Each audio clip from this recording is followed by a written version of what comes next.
अज्ञानतिमिरन्धस्य ज्ञानाञ्जनशलाकया चक्षुरुन्मिलितं येन तस्मै श्रीगुरवे नमः। श्रीचैतन्यमनोभीष्टं स्थापितं येन भूतले स्वयं रूप कदा मह्यं ददाति स्वपदान्तिकं।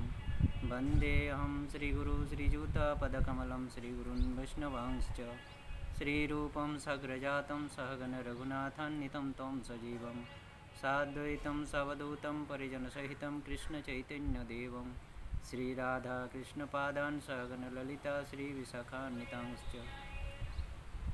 नमो विष्णुपादाय कृष्णपृष्ठाय भूतले श्रीमते भक्तिवेदान्तस्वामिनिति नमस्ते सरस्वती देवे गौरवाणी प्रचारिणे निर्विशेषशून्यवादी पाश्चात्यदेशतारिणे। नमो महावदन्याय कृष्णप्रेमप्रदायते कृष्णाय कृष्णचैतन्यनामने गौरतिसे नमः।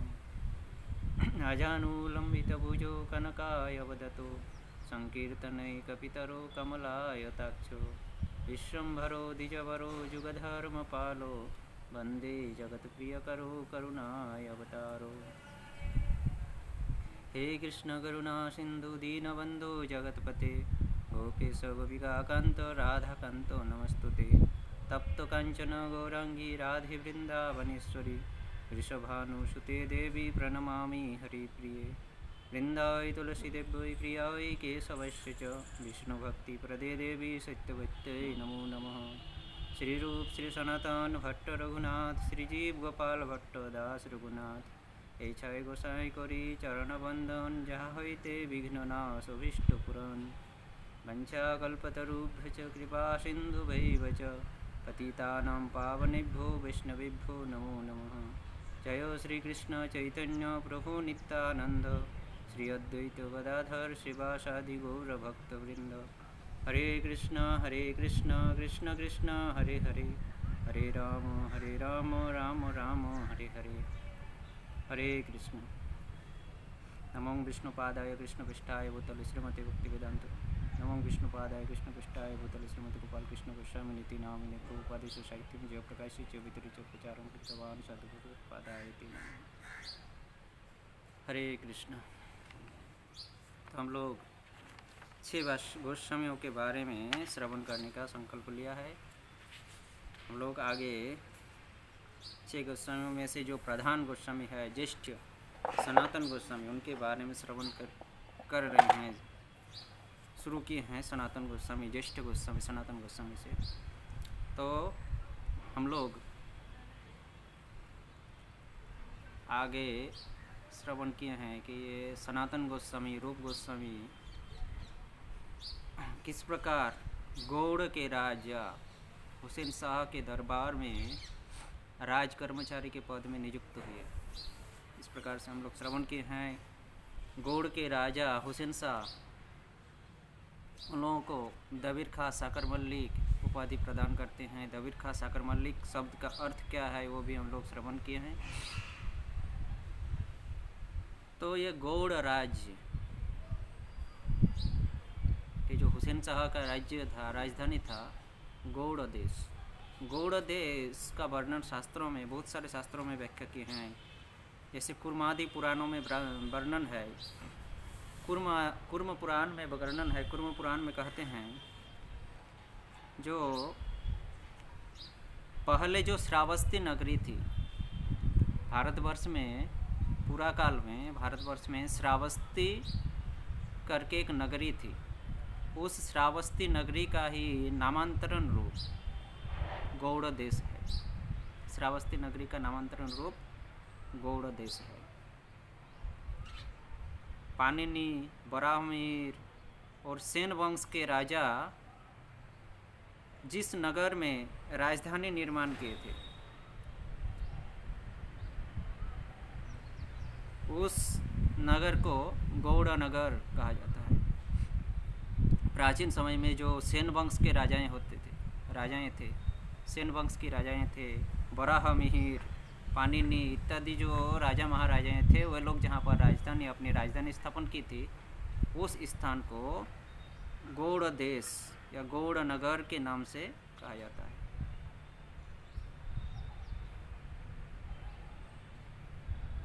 पुराकाल के जो आर्यवर्तवासी थे, ये सब शास्त्रों का वर्णन है। पुराकाल के जो आर्यवासी वर्त थे, आर्यवासी के संबंध में हम लोग पढ़ते हैं इतिहास में, हम लोग आर्य संप्रदाय के बारे में, आर्यवासियों के बारे में पढ़ते हैं। तो आर्यवासी पुराकाल में, पुराने समय में जो आर्यवासी लोग थे, वही लोग गौड़ीय शब्द से अभिहित होते थे। आर्यवासियों को ही, पुराकाल के आर्यवासियों को ही गौड़ीय कहा जाता था। पुराकाल में जो आर्यवासी थे उन लोगों को गौड़ीय कहा जाता था। परंतु जब चैतन्य महाप्रभु आकर इस गौड़ भूमि में अवतरित हुए और अपने सारे पार्षदों के साथ जब लीला विलास कर रहे थे, उस समय चैतन्य महाप्रभु के अनुगामियों को गौड़ीय नाम से अभिहित किया गया।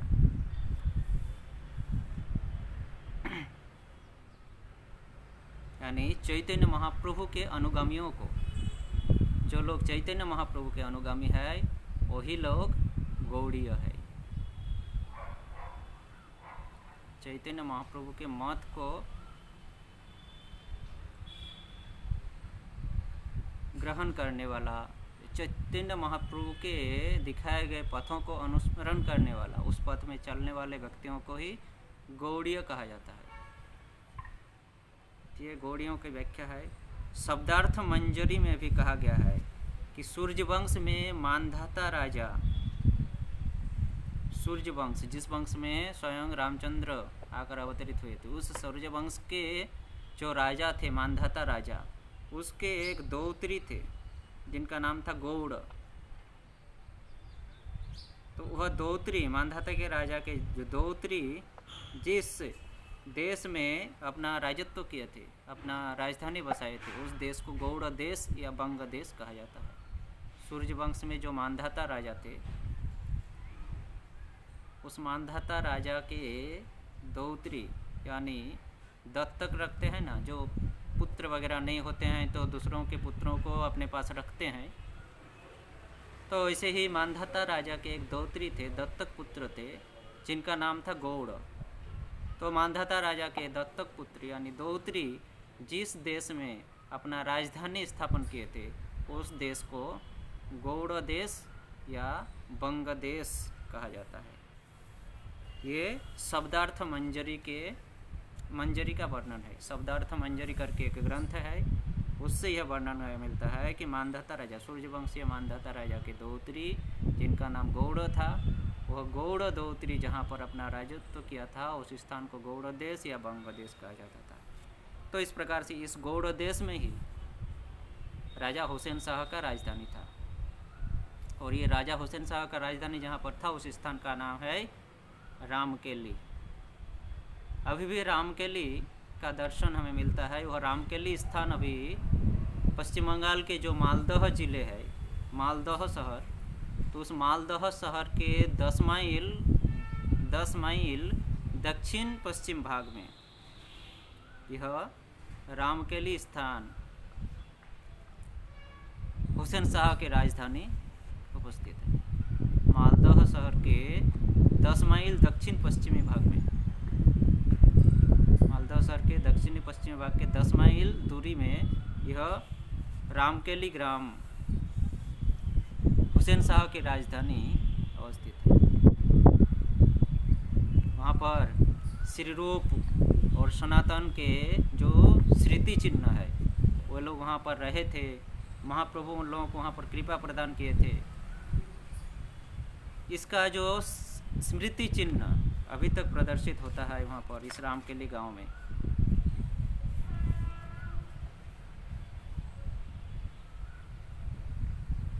तो 1468 से 1468 से 1474 1474 ख्रीष्टाब्द, 1468 से 1474 ख्रीष्टाब्द में इस गौड़ नगर या इस गौड़ शहर में, इस गौड़ देश में एक राजा थे जिनका नाम था सुल्तान बारबाक शाह। सुल्तान बारबाग शाह, जिनकी राजत्व काल 1468 से 1476, 6 साल, 7 साल की, 7 साल के राजत्व किए थे ये सुल्तान बारबाग शाह।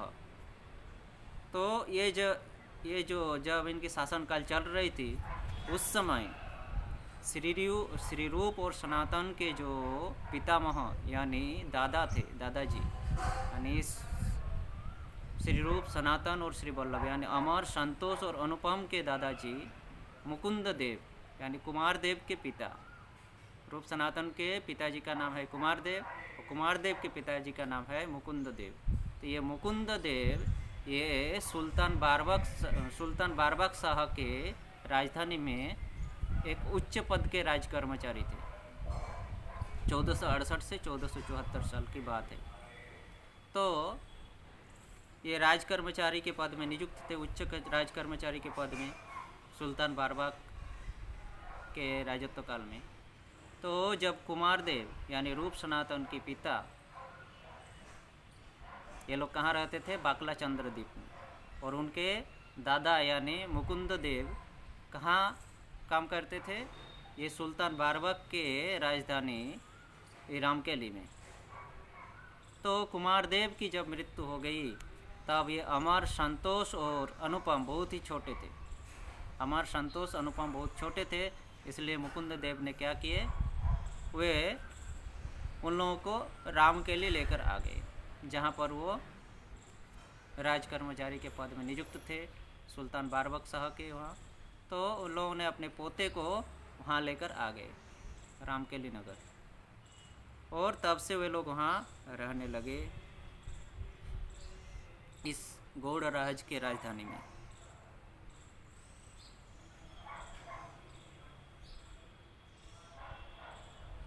तो इस प्रकार वर्णन है, और अभी भी उन वर्णन के अनुसार अभी भी हम दर्शन करते हैं कि जब चैतन्य महाप्रभु अपने सदल बल से सभी परिकरों के साथ, चैतन्य महाप्रभु, नित्यानंद प्रभु, अद्वैत प्रभु और सभी परिकर और सभी भक्तों के साथ जब कीर्तन करते हुए इस रामकेली गांव में आए थे, और वे लोग आकर जिस स्थान में उपस्थित हुए थे, यानी जिस स्थान में महाप्रभु आकर रुके थे और जिस स्थान में रूप और सनातन को कृपा प्रदान किए थे, उस स्थान में एक केली कदम्ब, केली यानी काला,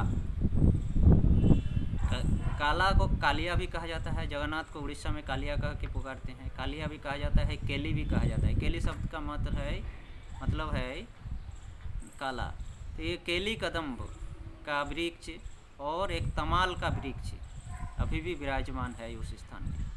ये दोनों वृक्ष उस श्रुतियों की साक्षी है कि महाप्रभु इस स्थान में आकर विश्राम लिए थे और अपने परिवारों के साथ, अपने भक्तों के साथ, सदल बल के साथ, और ऐसी स्थान में रूप और सनातन को कृपा प्रदान किए थे। तो 500 साल से भी पहले जब चैतन्य महाप्रभु यहाँ आए थे रामकेली में, वह दो वृक्ष, एक तमाल वृक्ष और एक केली कदम्ब वृक्ष अभी भी साक्षी के रूप में वहाँ पर विराजमान है।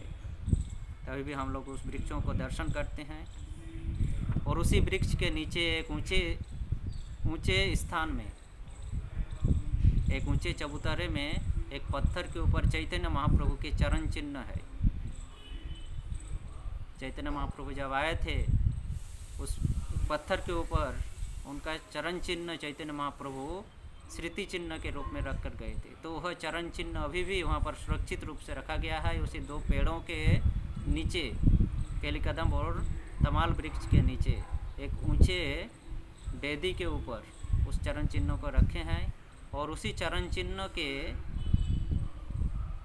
बाजू में एक मंदिर है जहाँ पर चैतन्य महाप्रभु, नित्यानंद प्रभु और अद्वैत आचार्य जी के विग्रह विराजमान है। इस प्रकार से रामकेली का यह स्थान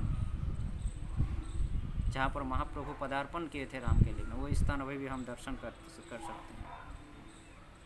तो ये रूप सनातन रामकेली में जहाँ पर अपना गृह निर्माण करके रहे थे, जब उसे उनके दादाजी उन लोगों को रामकेली में लेकर आए। तब से वे लोग रामकेली में रहने लगे। बाकला चंद्रदीप अपने गांव को छोड़कर ये लोग रामकेली आ गए। तब से उनके पिता कुमारदेव की मृत्यु होने के बाद रामकेली आए और तब से रामकेली में रहने लगे। तो ये लोग जहाँ पर अपना घर गृह निर्माण किए थे, घर बनाए थे, जहाँ पर रहते थे, उस घर के पास यानी घर के आंगन में वे लोग तुलसी कानन, विभिन्न प्रकार के फूलों के वन, कानन यानी वन, तुलसी वन, फूल के वन, जूथी, मालती, माधवी इत्यादि विभिन्न प्रकार के सुगंधित फूलों के वन, तुलसी के वन, तमाल वृक्ष, केली कदम्ब वृक्ष,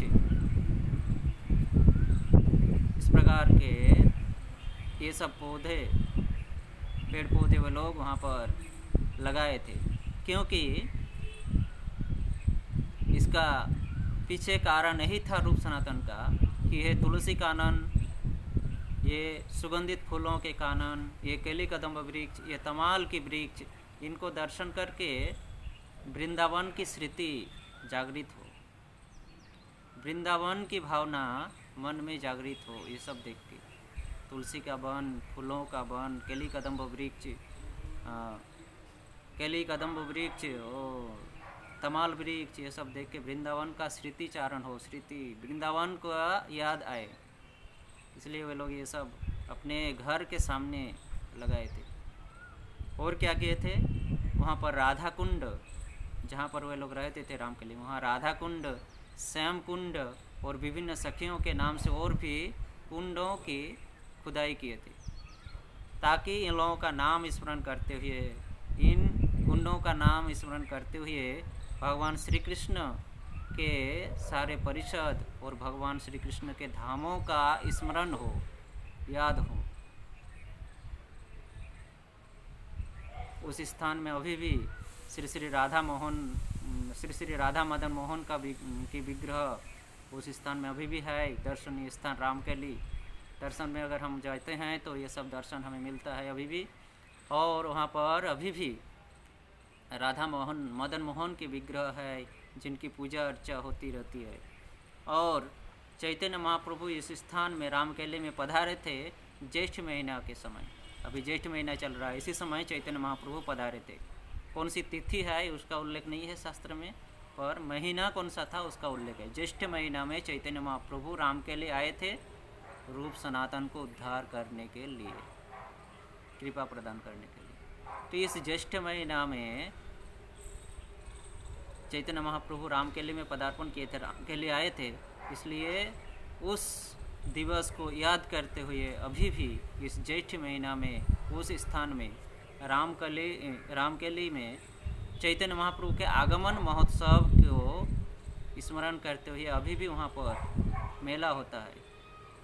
राधा मदन मोहन विग्रह की पूजा चलती रहती है, वहाँ पर मेला लगते हैं। बहुत भक्त इस समय, इस ज्येष्ठ महीना के समय महाप्रभु के आगमन उत्सव को याद करते हुए उस रामकेली स्थान में गमन करते हैं, इन पवित्र स्थानों का दर्शन करते हैं। रूप गोस्वामी सनातन गोस्वामी पाद के द्वारा राधा कुंड, श्याम कुंड निर्मित किया गया राधा कुंड, श्याम कुंड, अन्य सभी कुंडों को दर्शन करता है। केली कदम्ब वृक्ष, तमाल वृक्ष, चैतन्य महाप्रभु के चरण चिन्ह, महाप्रभु, नित्यानंद प्रभु और अद्वैत आचार्य जी के विग्रह इत्यादि का दर्शन वहाँ अभी भी हमें मिलता है। इस प्रकार से आज भी ये जो प्राचीन स्मृति है, ये रामकेली गाँव में अभी भी यह हमें दर्शन प्रदान कर रहे हैं। ये प्राचीन स्मृति आज भी हम इनको दर्शन कर सकते हैं। तो ये सनातन गोस्वामी पाद जो थे, इनको बचपन से ही भागवत के प्रति अत्यंत श्रद्धा थी। एक बार बाल्यकाल में सनातन गोस्वामी जब रात को सो रहे थे, उसी समय वो स्वप्न में देखते हैं कि एक विप्र, एक ब्राह्मण उनके घर आते हैं और वह ब्राह्मण उनको एक भागवत प्रदान करते हैं। बचपन से ही उनको भागवत के प्रति बहुत रुचि था, भागवत के प्रति बहुत श्रद्धा था सनातन गोस्वामी पाद का। तो वो जब स्वप्न देखे कि एक ब्राह्मण आकर खुद उनको अपने से, एक ब्राह्मण अपने से उनको भागवत प्रदान किए, भागवत दिए, तो तब उनका यह स्वप्न देखकर उनकी नींद टूट जाती है, स्वप्न भंग हो जाती है और वह उठकर, सनातन गोस्वामी उठकर अत्यंत विचलित हो जाती है, क्योंकि भागवत के प्रति उनका बहुत आसक्ति था, बहुत श्रद्धा था।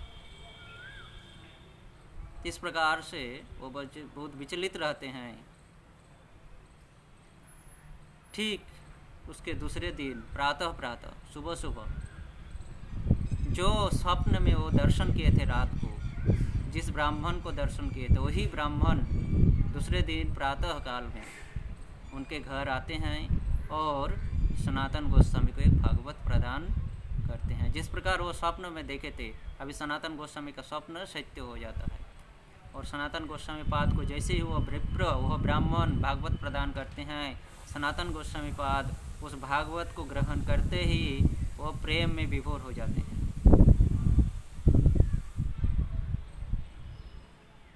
तो ये जो सनातन गोस्वामी का बाल्यकाल में भागवत प्राप्ति, इसका वर्णन स्वयं जीव गोस्वामी पाद ने किए हैं। स्वयं जीव गोस्वामी पाद इसका उल्लेख किए हैं कि किस प्रकार सनातन को बाल्यकाल में ही एक विप्र के द्वारा भागवत प्राप्ति हुआ था।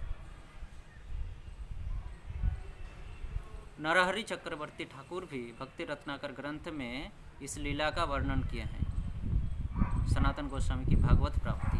वहाँ पर वर्णन है, श्री सनातने रोति अद्भुत चरित, श्रीमद् भागवते जा रोति सय प्रीत। श्री सनातन की चरित्र अत्यंत अद्भुत है, श्रीमद् भागवत के प्रति जिनका अत्यंत प्रीत था, प्रेम था। प्रथम बयसे स्वप्ने एक विज्ञवर, श्रीमद् भागवत दय आनंद अंतर। प्रथम वयस यानी बाल्यकाल में एक विप्र, एक ब्राह्मण आकर स्वप्न में उनको भागवत प्रदान करते हैं। आनंद अंतर, अत्यंत आनंद के साथ वह विप्र सनातन गोस्वामी को भागवत प्रदान करते हैं। स्वप्न भंगे सनातन व्याकुल होइला, प्राते से विप्र श्रीमद् भागवत दिला। पाइया श्री भागवत महाहर्ष चिते, मग्न होइला प्रभु प्रेमामृत समुद्रेते। तो सनातन जैसे ही स्वप्न में देखे कि एक विप्र आकर आनंदित होकर उसे भागवत प्रदान कर रहे हैं, सनातन गोस्वामी पाद का निद्रा भंग हो जाती है और वो व्याकुल हो जाते हैं। प्रातः काल में जब वह विप्र आकर भागवत प्रदान करते हैं, तब उनका स्वप्न सत्य होता है और वह भागवत ग्रंथ ग्रहण करके ही वह प्रेम में विभोर हो जाते हैं। प्रेमामृतो मग्न होइला प्रभु प्रेमामृत समुद्रे, वो प्रेमामृत के समुद्र में मग्न हो जाते हैं। श्रीमद् भागवत अर्थ जैसे आशा दिलो, ताहा वैष्णव तोषणीते प्रकाशिलो। सनातन गोस्वामी पाद वैष्णव तोषणी करके ग्रंथ रचना किए थे। तो सनातन गोस्वामी पाद इस बाल्यकाल में जिस प्रकार से भागवत प्राप्ति किए और भागवत प्राप्ति करने के बाद उस भागवत को जिस प्रकार सनातन गोस्वामी आस्वादन किया अपने जीवन में, ठीक उसी प्रकार जिस प्रकार से आस्वादन किए थे, ठीक उसी प्रकार से उसी भाव से इस वैष्णव तोषणी में उन्होंने वर्णन किए हैं।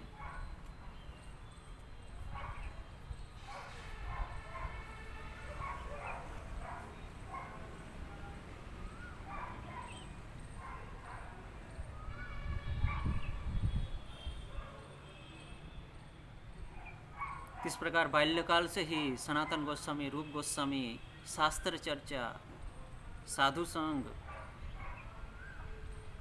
क्या करते थे।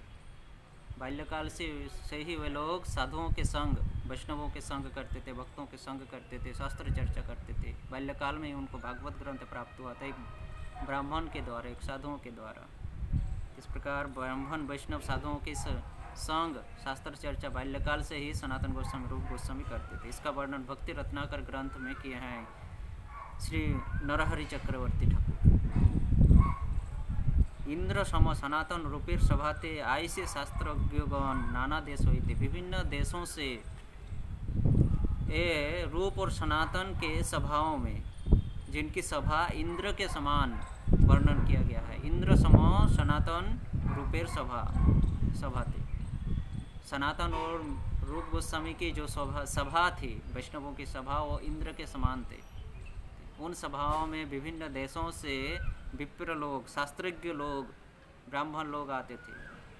गायक, वादक, नर्तक आदि कविगण सर्वदेशी सकले नियुक्त सर्वक्षण। उसमें कोई गाने वाले थे, कोई नाचने वाले थे, कोई बजाने वाले थे, कोई शास्त्र विचार करने वाले थे। इस प्रकार से सभी देशों से विभिन्न प्रकार के ब्राह्मण लोग इस रामकेली ग्राम में रूप और सनातन के सभा में आते थे। और ये रूप सनातन निरंतर वे लोग आते थे, ब्राह्मण लोग हमेशा आते थे। रूप सनातन उन लोगों के श्रद्धा, उन लोगों के सम्मान में लगे रहते थे। वे लोग बहुत अर्थ व्यय करते थे ताकि उन लोगों का कोई असम्मान न हो, उन ब्राह्मण वैष्णवों का, उन अतिथियों का कोई असम्मान न हो। इसके लिए वे लोग सचेतन रहते थे। इसके लिए वे लोग बहुत अर्थ व्यय करते थे। सदा सर्वशास्त्र चर्चा करे दुई जन, अनायासे करे दोहे खंडन स्थापन। वे लोग हमेशा सभी शास्त्रों से चर्चा किया करते थे, व्याख्या करते थे वे लोग विभिन्न शास्त्रों से। और ये रूप सनातन सिर्फ उनको श्रवण करते थे, श्रवण करके उनको खंडन करते थे, फिर से स्थापन करते थे, खंडन करते थे, फिर से स्थापन। खंडन और स्थापन का मतलब है काटना और काटने के बाद फिर से वहाँ पर स्थापित करना। यानी जब वो लोग शास्त्र चर्चा करते थे, रूप सनातन उसको सुनते थे, श्रवण करके उनको इतने भाव से वो लोग श्रवण करते थे। वहाँ पर अगर कुछ उन लोगों को गलती मिलता था, उन लोगों को कुछ ऐसा शब्द मिलता था जो वहाँ उपयुक्त नहीं है, अनुपयुक्त है, उन अनुपयुक्त शब्दों को काटते थे, खंडन करते थे। फिर वहाँ पर जो शब्द उचित है, उपयुक्त शब्दों को वहाँ पर स्थापित करते थे। इस प्रकार खंडन और स्थापन रूप और सनातन किया करते थे। इस प्रकार से इन लोगों के दृढ़ पांडित्य को देखकर वे ब्राह्मण लोग इन लोगों के गुणगान करते थे बहुत। और यह गुणगान रूप और सनातन की ये गुण महिमा, पांडित्य की गुण महिमा सारे देशों में फैल गए, संपूर्ण देशों में फैल गए। उन लोगों के पैतृक जो देश थे, पिताओं के जो गांव या कर्नाटक देश, पैतृक देश, पैतृक भिटा जिसको कहते हैं, पैतृक देश कर्नाटक देशीय ब्राह्मण थे। भरद्वाज गोत्रीय भट्ट ब्राह्मण कहे जाते हैं इन लोगों को। भरद्वाज गोत्रीय ब्राह्मण, कर्नाटकीय ब्राह्मण को भट्टीय ब्राह्मण, भट्ट ब्राह्मण। उस कर्नाटक देश तक इन लोगों की गुण महिमा पहुंच गई, इन लोगों की कीर्ति कर्नाटक देश तक पहुंच गई। और वहाँ से भी ये भट्टीय ब्राह्मण, भरद्वाज गोत्रीय ब्राह्मण वहाँ से इस बंग भूमि रामकेली में आने लगे रूप और सनातन से चर्चा करने के लिए, रूप और सनातन से मिलने के लिए। तो अपने देश के जो ब्राह्मण लोग वहाँ आए थे रामकेली में, उन लोगों को रहने के लिए रूप गोस्वामी और सनातन गोस्वामी पाद, तो ये जो कर्नाटक देश से ब्राह्मण लोग आए उन लोगों से मिलने के लिए। तो बहुत ब्राह्मण आ रहे थे कर्नाटक देश से। तो अपने देश के ब्राह्मणों को रहने के लिए वे लोग स्थान प्रदान किए, उन लोगों के लिए गृह निर्माण कर दिए। और ये भट्ट ब्राह्मण लोग जहाँ पर जिस स्थान में रामकेली में जिस स्थान में रहने लगे, जिस स्थान में निवास करने लगे, उस स्थान को भट्ट बाटी, भट्ट गांव के नाम से जाने लगे। भक्ति रत्नाकर ग्रंथ में वर्णन है, भट्ट गोष्ठी वासे भट्ट बाटी नामे ग्राम, सकले शास्त्रज्ञ सर्वमते अनुपम। भट्ट गोष्ठी, भट्टियों के गोष्ठी, भट्टीय ब्राह्मणों के गोष्ठी हैं। जिस स्थान पर आकर निवास किए थे, बसवास किए थे, उस वासस्थान को, उस स्थान को भट्ट बाटी यानी घर, भट्टियों का घर जहाँ पर था, उस स्थान को भट्ट ग्राम के नाम से जानते हैं। सकले शास्त्रज्ञ सर्वमते अनुपम। और वे भट्टीय ब्राह्मण लोग सभी शास्त्रों में सुदक्ष थे, शास्त्रज्ञ थे सभी लोग। वैष्णव रामकेली ग्रामे जे सकल विप्र लोइया, व्यवहार कार्य सब साधे हर्ष हुआ। तो ये भट्ट लोग वहाँ आने लगे, आके बसने लगे वहाँ, भट्ट ग्राम नाम हो गया वहाँ पर। तो रामकेली गांव के जो पंडित थे, वे लोग भी भट्ट पंडित के साथ मिलकर शास्त्र चर्चा करने लगे रूप सनातन के साथ। वैष्णव संप्रदाय गणे रूप सनातन, जे रूप आदरेता ना है वर्णन।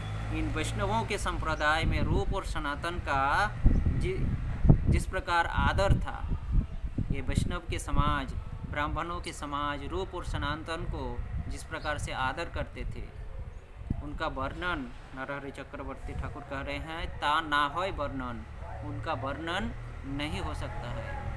इतना आदरणीय थे रूप सनातन इन वैष्णवों के समाज में कि उसका वर्णन नहीं किया जा सकता है, वर्णन नहीं हो सकता है। नवद्वीप होइते आइसे विप्रगण जत, कहिते ना पारी ता सवारी भक्ति करे कत। नवद्वीप से भी जो ब्राह्मण लोग आते हैं, उन लोगों को जिस प्रकार से श्रद्धा भक्ति करते थे रूप सनातन, इसका वर्णन नरहरि सरकार कह रहे हैं कि इसका वर्णन मैं नहीं कर सकता हूँ। कहिते ना पारी ता सवारे भक्ति करे कत। उन लोगों का कितनी प्रकार से भक्ति करते थे, इस प्रकार से भक्ति करते थे कि उसका वर्णन हम नहीं कर सकते हैं, नरहरि सरकार कहते हैं। इस प्रकार से रूप सनातन बचपन से ही भागवतों का संग, भक्तों का संग, भागवत चर्चा, शास्त्र चर्चा में लगे थे।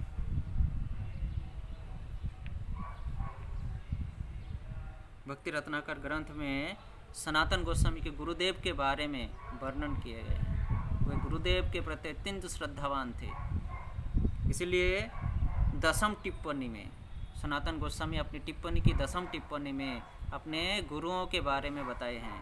नरहरि चक्रवर्ती ठाकुर भक्ति रत्नाकर ग्रंथ में भी सनातन गोस्वामी के गुरु के बारे में वर्णन किए हैं। वहाँ भक्ति रत्नाकर में वर्णन कर रहे हैं श्री नरहरि चक्रवर्ती ठाकुर।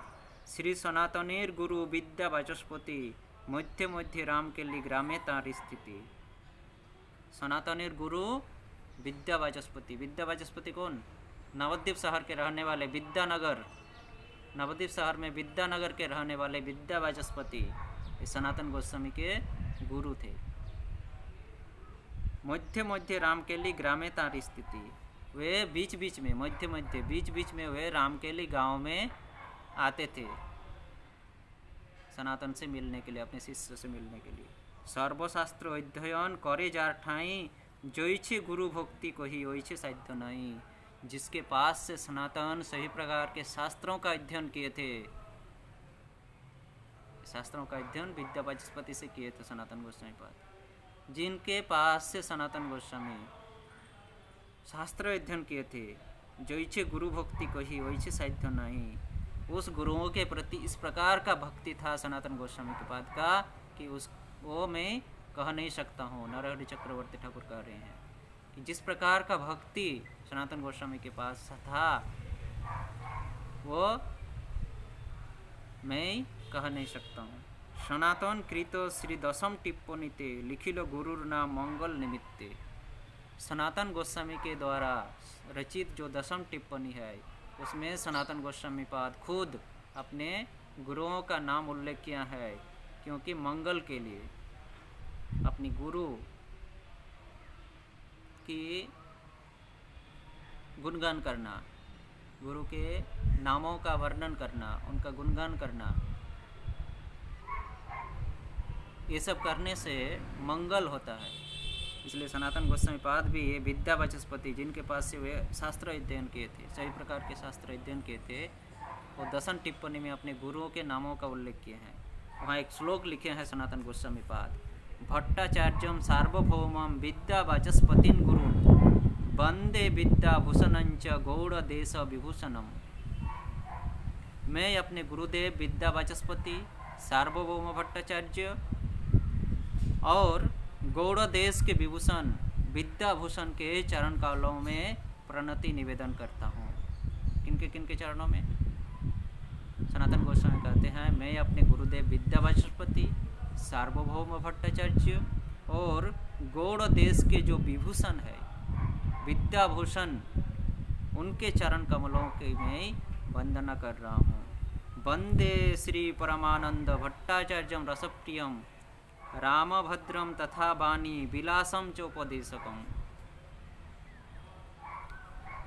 मैं रसप्रिय परमानंद भट्टाचार्य और वाक्चतुर रामभद्र, वाक्चतुर अध्यापक रामभद्र के भी वंदना करता हूँ।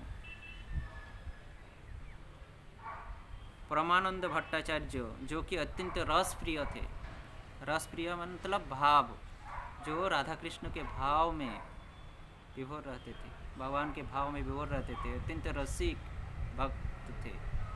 उन रसप्रिय परमानंद भट्टाचार्य और वाक चतुर वाणी विलासम, वाक चतुर जो कि अपने वाणियों के द्वारा सबको मोहित करते थे, वह वाक चतुर रामभद्र के चरणों का भी मैं वंदना करता हूँ।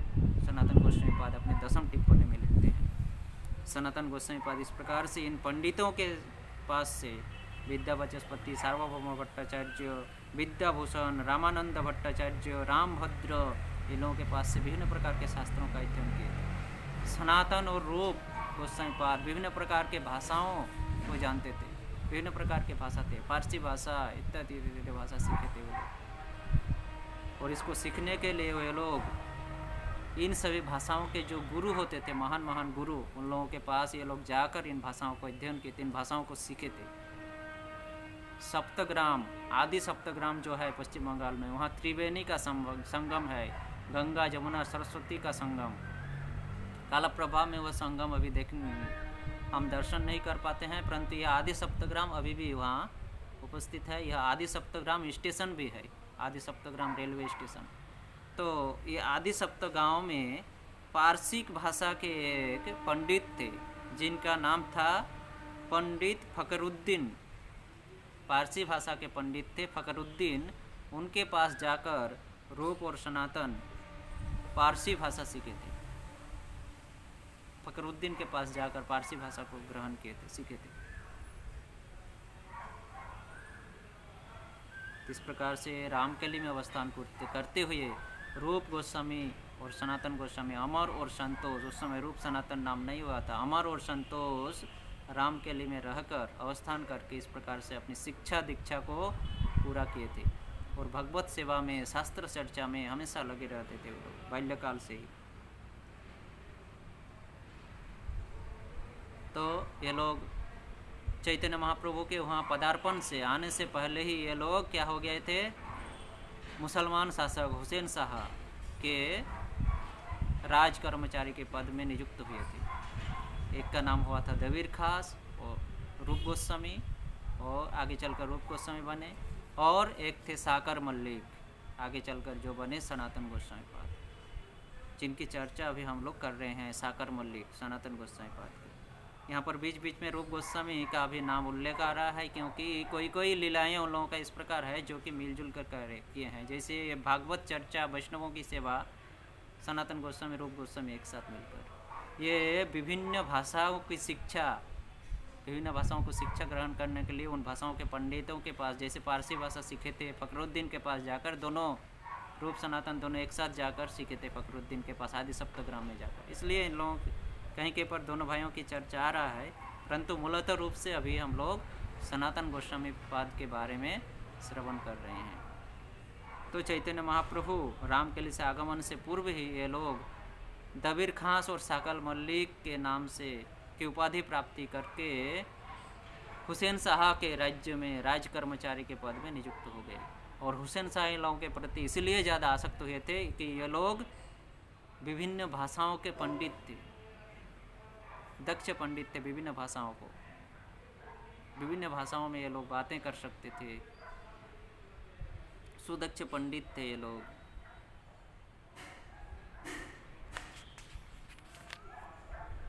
तो ये लोग जब इस दुर्वस्था में थे, उस मिलेच्छ के राज्य में, जवन के घर में, जवन के राज्य में राज कर्मचारी के पद में नियुक्त थे, भोग ऐश्वर्य में डूबे हुए थे, सांसारिक भोग वासना, भोग ऐश्वर्य में डूबे हुए थे।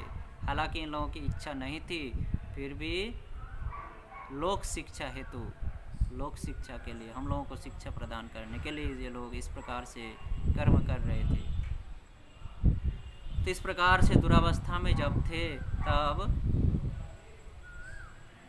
महाप्रभु के पास अनेकों बार ये लोग पत्र निवेदन किए थे, पत्र भेजे थे महाप्रभु को, और महाप्रभु उस पत्र को पाकर,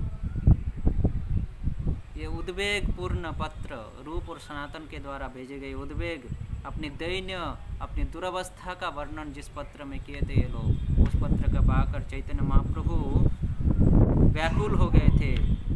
चैतन्य महाप्रभु व्याकुल हो गए थे उन लोगों को दर्शन देने के लिए। उस समय चैतन्य महाप्रभु नवद्वीप में थे, संन्यास ग्रहण नहीं किए थे।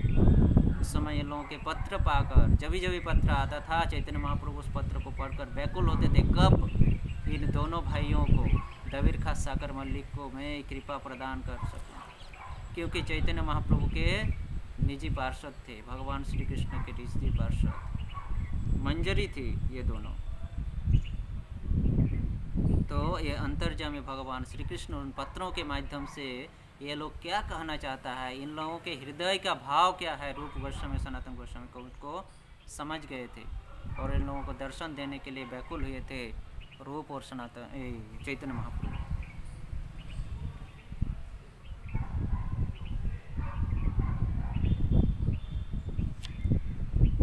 भक्ति रत्नाकर में इसका वर्णन किए हैं।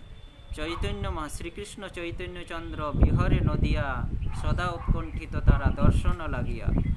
चैतन्य महाप्रभु उस समय नदिया में विहार कर रहे थे और वह सदा उत्कंठित थे उनको दर्शन प्रदान करने के लिए। इस प्रकार से चैतन्य महाप्रभु अत्यंत उत्कंठित हो गए थे, अत्यंत व्याकुल हो गए थे उन लोगों को दर्शन करने के लिए। तब चैतन्य महाप्रभु कहाँ, नवद्वीप में ही विहार कर रहे थे। तो चैतन्य महाप्रभु उन लोगों को सांत्वना प्रदान करने के लिए, रूप और सनातन को सांत्वना प्रदान करने के लिए क्या किए, एक पत्र भेजे। एक उस पत्र जो कि सनातन गोस्वामी और रूप गोस्वामी भेजे थे, उसका एक उत्तर प्रतिपत्र महाप्रभु भी उन लोगों को प्रदान किए। उसमें एक श्लोक लिखे थे महाप्रभु। वो श्लोक इस प्रकार है, परव्य सनिनी नारी व्यग्रापि गृह कर्मसु तदेव आश्रादयति अंत नवसंग रसायनम। परव्य सनिनी नारी, एक परपुरुष आसक्त नारी जिस प्रकार अपने गृह कर्म में लिप्त रहकर अत्यंत व्यग्रता के साथ गृह कर्म में लिप्त होते हुए भी वह अपने कांता से, वह अपने प्रिय से मिलने के लिए हमेशा उनके स्मरण में डूबे रहते हैं। एक पर आसक्त रमणी, पर पुरुष आसक्त एक रमणी अपने गृह कर्मों में फंसे होने के, गृह कर्मों में लिप्त होने के नाते भी वे अपने कांत, वे अपने प्रिय से मिलने के लिए जिस प्रकार हमेशा उनके स्मरण में डूबे रहते हैं, ठीक उसी प्रकार राग मार्गीय भक्तों को भी बाह्यिक विषयों के जैसा व्यवहार प्रदर्शन करके अनुक्षण उनके इष्ट देव श्री कृष्ण की स्मृतियों में संलग्न रहना चाहिए। वह स्त्री, वह रमणी जिस प्रकार गृह कर्मों में लिप्त रहकर अपने कांत, अपने प्रिय से मिलने के लिए हमेशा उनके स्मरण में डूबे रहते हैं, ठीक उसी प्रकार जो राग मार्गीय भक्त है, जो भक्त अपने आप को गुरु कृष्ण की चरणों में, गुरु गौरांग की चरणों में समर्पण कर चुके हैं, उन भक्तों को, उन रागमार्गीय भक्तों को जो अपने आप को आत्मसमर्पण किए हैं गुरुओं के चरण में, कृष्ण के चरण में, उन रागमार्गीय भक्तों को भी वैषयिक आसक्ति लोगों के जैसा व्यवहार करके, विषयासक्त लोगों के जैसा व्यवहार करके, यानी इस संसार हम ये उपदेश रूप गोस्वामी, सनातन गोस्वामी के माध्यम से उन लोगों को माध्यम बनाकर चैतन्य महाप्रभु हमें यह शिक्षा प्रदान करके गए हैं। चैतन्य महाप्रभु देखिए, भगवान जो ये लीलाएं करते हैं अपने भक्तों के साथ, ये लीलाएं हमें शिक्षा देने के लिए प्रदान करते हैं। यह शिक्षा रूप गोस्वामी, सनातन गोस्वामी जो कि मंजरी थी, कृष्ण की सेवा करती थी, ये प्रिय पार्षद थी, तो रूप सनातन के रूप में जो लोग आए उन लोगों के लिए शिक्षा नहीं है। वे लोग भी ये जो कर्म कर रहे हैं, जवन के घर में राजकार्य में भोग विलास में फंसे हुए हैं, ये सिर्फ और सिर्फ लोक शिक्षा है। तो हम लोगों को शिक्षा प्रदान करने के लिए हम जैसे आसक्त व्यक्तियों के प्रति, संसार में आसक्त व्यक्तियों को शिक्षा प्रदान करने के लिए रूप गोस्वामी, सनातन गोस्वामी इस प्रकार से कर्म किए हैं। और चैतन्य महाप्रभु जो ये इन लोगों को जो शिक्षाएं प्रदान किए हैं, इन लोगों को माध्यम बनाकर चैतन्य महाप्रभु खुद ये दयाल अवतार, दयालु अवतार गौरांग महाप्रभु हम लोगों को उद्धार करने के लिए, हम लोगों को शिक्षा प्रदान करने के लिए रूप गोस्वामी, सनातन गोस्वामी को माध्यम बनाए हैं। तो इस उदाहरण में बताते हैं कि आत्मसमर्पित भक्त, राग मार्गीय भक्तों को भी उसी प्रकार सांसारिक विषयों में आसक्त रहने के बाद भी, उसमें डूबे रहने के बाद भी उनके जो इष्ट देव है श्री कृष्ण, उसके स्मरण में हमेशा संलग्न, हमेशा उनके स्मरण में संलग्न रहना चाहिए। उसके स्मरण में अपने इष्ट देव भगवान श्री कृष्ण के स्मरण में हमेशा लगा रहना चाहिए, हमेशा उसका स्मरण करते रहना चाहिए, उनको प्रार्थना करते रहना चाहिए, परिवेश हो या न हो। जिस प्रकार उस जवन के राज्य में रूप सनातन थे, वहाँ परिवेश नहीं था भगवान का नाम कीर्तन करें, भगवान का स्मरण करें जवनों के पास, परंतु ये लोग क्या करते थे, पत्रों के माध्यम से महाप्रभु का अपने मन की दुख, अपनी दुर्वस्था को महाप्रभु को बताए थे। ठीक उसी प्रकार हम लोग भी हम लोगों की दशा भी ठीक इसी प्रकार है। हम लोग ऐसे जगहों में फंसे हैं, ऐसे स्थानों में फंसे हैं इस घोर कलियुग में कि जहाँ पर भागवत सेवा करना, नाम कीर्तन करना बहुत ही कठिनाई होता है, बहुत कष्ट होता है। तो इस प्रकार से इस कठिनाइयों को संभालते हुए भी, सामना करते हुए भी हमें भगवान के पास प्रार्थना करना चाहिए कि इस परिस्थिति से हमें उद्धार करके उनके रातुल चरण कमलों में स्थान प्रदान करें। अपने दुखों को, अपनी परिस्थितियों को गुरु कृष्ण के चरणों में निवेदन करना पड़ेगा, तभी गुरु कृष्ण की कृपा हमें प्राप्त हो सकती है। देखिए सनातन गोस्वामी, रूप गोस्वामी उन जवानों के पास राज कार्य में फंसे हुए थे। वह जवान हुसैन शाह उन लोगों को अपने जैसा भोग ऐश्वर्य प्रदान किए थे। खुद जिस प्रकार से भोग ऐश्वर्य भोग करते थे, ठीक उसी प्रकार रूप गोस्वामी, सनातन गोस्वामी को भी प्रदान किए थे उनके राज कर्मचारियों को, क्योंकि वे उनके प्रति बहुत आसक्त थे। ज़्यादा दिन तक काम करें इसके लिए लालच दिए थे। फिर भी इस प्रकार भोग ऐश्वर्य में फंसे हुए भी इस जवन के राज्य में कर्मरत रहने पर भी वे अपने इष्ट देव महाप्रभु को नहीं भूले थे, कृष्ण को नहीं भूले थे। इनका स्मरण करने के लिए वे लोग तुलसी वन, फूल वन, केली कदम्ब वृक्ष, तमाल वृक्ष, राधा कुंड की स्थापना, श्याम कुंड, राधा कुंड और सखियों के नामों से कुंडों की स्थापना किए थे, ताकि इन लोगों को देखकर, इन लोगों का नाम लेते ही वृंदावन का स्मरण आए, कृष्ण का स्मरण आए मन में। इसी प्रकार व्यवस्था हमें भी करना चाहिए कि ऐसी परिस्थिति का निर्माण करना चाहिए जिसके द्वारा हमें आसानी से कृष्ण का स्मरण हो, उनके धामों का स्मरण हो, उनके भक्तों का स्मरण हो, उनके लीलाओं का स्मरण हो। इस प्रकार की परिस्थिति हमें करना चाहिए। ऐसा नहीं कि कोई भक्त आकर हमें कहे कि ये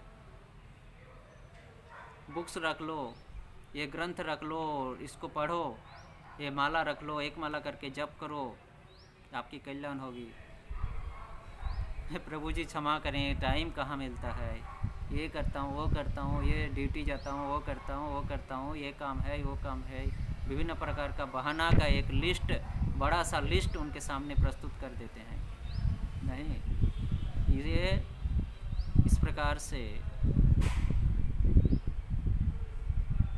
देखिए सनातन गोस्वामी पाद जब सो रहे थे, उनको स्वप्न में जब वो विप्र आया था, स्वप्न में वो देखे थे कि भागवत प्रदान किए हैं, तो स्वप्न जब भंग हुए वो निद्रा से उठकर व्याकुल हो गए थे कि वो ब्राह्मण हमको स्वप्न में क्यों प्रदर्शित, हमें साक्षात रूप से आकर क्यों भागवत प्रदान नहीं किए। वो व्याकुल हो गए थे कि उस ब्राह्मण की कृपा हमें स्वप्न में साक्षात रूप से क्यों नहीं, स्वप्न में क्यों प्राप्त हुआ, साक्षात रूप से क्यों नहीं उसकी कृपा प्राप्त कर सका मैं, इसके लिए व्याकुल हो गए थे सनातन गोसाई का। ठीक उसी प्रकार हमें भी व्याकुलता, हमें भी यह याद रखना चाहिए कि यह भक्त कृष्ण की इच्छा से, कृष्ण की इच्छा अनुसार यह भक्त आकर आज हमें सत उपदेश दे रहे हैं। हमारा कल्याण, जिससे हमारा कल्याण हो सकता है, इसको उपदेश दे रहा है। इस बात का स्मरण करके हमें उनके उपदेशों को मानना चाहिए। ऐसा नहीं कि उनको ठुकरा दें। तो इसीलिए निरूप गोस्वामी और सनातन गोस्वामियों की शिक्षाओं का अनुसरण करके उनको हमें अपने जीवन में उतरना चाहिए और उसके द्वारा दिखाए गए पथों में चलना चाहिए।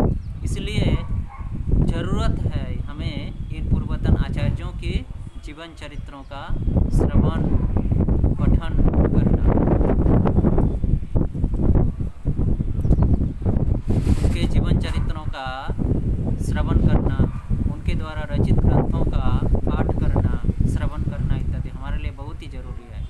इसलिए श्रील प्रभुपाद कहे हैं कि जो भक्त इस बात को नहीं मानते हैं कि पूर्वतन आचार्यों के ग्रंथों को, द्वारा रचित वैदिक ग्रंथों को या पूर्वतन आचार्यों के द्वारा रचित वैदिक ग्रंथ से ज्ञान प्राप्त करने का कोई आवश्यकता नहीं है, इस प्रकार से जो सोचता है वह भक्त कपटी भक्त है। तो हमें अपनी इस कपटता को छोड़कर हमें गुरु गौरांग के निर्देशों, आचार्यों के निर्देशों का पालन करना चाहिए। उनके द्वारा दिखाए गए पथों का अनुसरण करके हमें उस पथ में अग्रसर होना चाहिए। तभी हम अपने जीवन में, अपने आध्यात्मिक प्रगति में सफल हो सकते हैं। तो इस प्रकार से अभी हम लोग सनातन गोस्वामी के इस प्रसंग को यहीं पर विराम देते हैं। अगर कुछ भूल दोष त्रुटि हो तो सभी वैष्णव भक्तों से हम क्षमा प्रार्थना मांगते हैं, हमें क्षमा करें। हरे कृष्ण। जय श्रील सनातन गोस्वामी पाद की जय, श्रील रूप गोस्वामी पाद की जय, श्रील प्रभुपाद की जय। निताय गुरु प्रेमानंद हरि हरि बोल। वांछा कल्पतरुभ्यश्च कृपा सिन्धुभ्यश्च पतितानां पावनेभ्यो वैष्णवेभ्यो। हरे कृष्ण कृष्ण कृष्ण हरे हरे, हरे राम राम राम हरे हरे। हरे कृष्ण।